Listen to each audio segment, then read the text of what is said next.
Now, on 105.9 FM and streaming worldwide on the WMAL app. O'Connor and Company. It is 8:36 on O'Connor and Company this Wednesday morning. Chris Plant is a bit of a maniac. He'll be coming in here and taking over for 3 hours starting in 30 minutes. A little thing we like to call the Chris Plant Show, sort of a institution here in the District of Columbia. Chris Plant coming up. It's Larry O'Connor right now with Julie Gunlock right now. Good morning, Julie.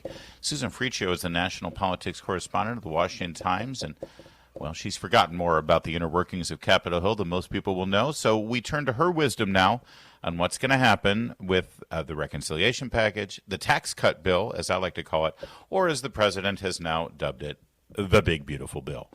Susan, thanks for joining us. Good morning.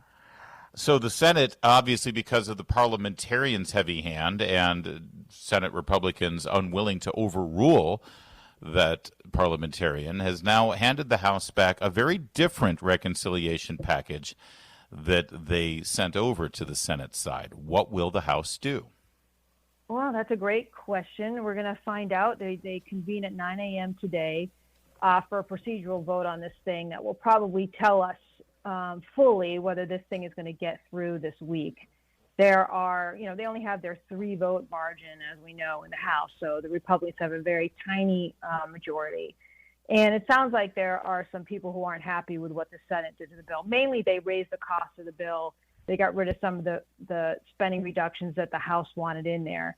And I think that, and they also raised agreed to raise the debt ceiling by an extra $1 trillion. So there's people in the House who aren't happy with that. They're saying, let's make changes and send it back to the Senate. Now, that is possible, but that's certainly something the Republican leadership wants to avoid. They want to get this thing done right now, because once you start bouncing it back and forth between the chambers, the whole sort of fragile coalition that gets these things done can fall apart. And so I think it's optimal for Republicans to try to get it done today. I was just listening to Ralph Norman on C-SPAN. He voted against it in the Rules Committee, South Carolina Republican. He didn't say outright that he would vote against it on the House floor. He looked a little bit disgruntled. We're not sure what he's going to do. We know they'll lose Tom Massey from Kentucky, so that's one vote right there. So they don't have a lot of room. It's basically going to come down to the maximum pressure campaign that they have to do. That now is the moment. They got to get this thing done. And the one possible out for Republican leadership is that there could be the promise of a second sort of big, beautiful bill, a second bill that can move through the House and the Senate under these special rules that could accomplish more reduction in federal spending, more things that the Republicans said they didn't get in this first bill.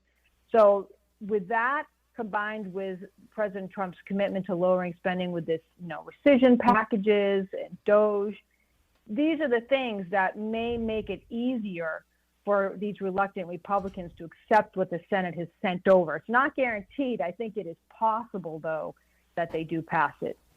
Susan, Elon Musk is threatening to fund primary challenges to anybody who votes for this, particularly Freedom Caucus members. Is there fear of that? What was the reaction up there? Yeah, I think the Freedom Caucus members who agree with Elon Musk on spending, my sense is that people aren't really worried about the primary right now. My feeling is that they really feel like they feel like it's their one chance to finally put a dent in the insane increase in federal spending that we've, of course, experienced, especially since the pandemic. I thought this is their opportunity to finally curb that federal spending. But I also think they know that there may be other opportunities, like I said, in a second bill. So I don't know if it's the primaries they're really worried about. For me, the Elon Musk threat that I thought was interesting is that he forms another party. Because there is a big group of Republicans that are really fed up saying, we're going to cut spending, but we never do it. And now you've got Elon Musk saying, well, we'll just start we'll start split the party up. That's, of course, would be devastating for the Republican Party if it ever gained any traction, of course. But right now I don't sense that primaries is a big concern. I think people are just, they're miffed by what the Senate sent over because it added, $640 billion in additional spending. It raised the debt limit even higher. And they're losing hope that they'll be able to accomplish any changes and send it back to the Senate. So it's going to come down to whether you're going to take it or leave it. And that's what we're going to see this morning. Susan, there are two things at play here, I think. First of all, I keep repeating myself because I feel like I'm the only one in this town who's saying it. They should have never called this thing the big, beautiful bill. They should have called it what it is, a tax cut. This is the president's promised tax cuts.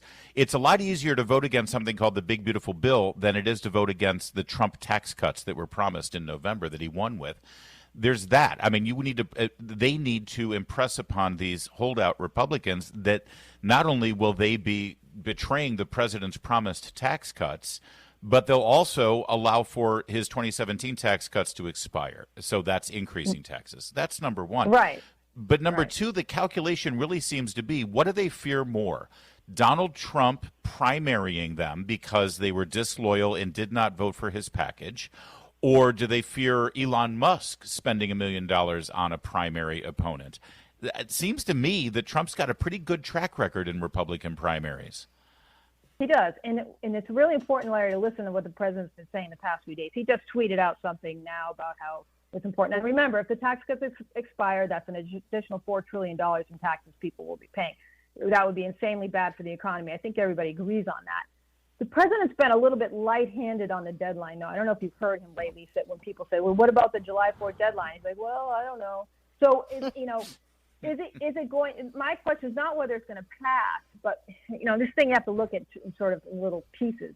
If it doesn't pass today, it's going to have a much harder time passing overall, but it's not impossible that it would pass later. So, could it slip? And then they say, okay, we can't get these few holdouts. We'll try to do something and send it back to the Senate. That would be plan B. Plan A is optimal here, where they do it right now, because when you wait on this, as I said earlier, it starts to fray. Pieces start to fall apart, and it becomes just a big mess, basically. And so normally, with this jamming, as they say, where the Senate sends it back over and the House has to swallow it, I've seen it many times, typically they will pass it. And if I had to guess now, I'm leaning that it will pass. But if it doesn't pass, it's not doomed completely. I think that's when Trump will come in with a hammer. If it doesn't pass today, then you'll start seeing Trump getting more angry and more vocal about it. Yeah. So far, he hasn't had to. But when he does, I think that people will fall in line.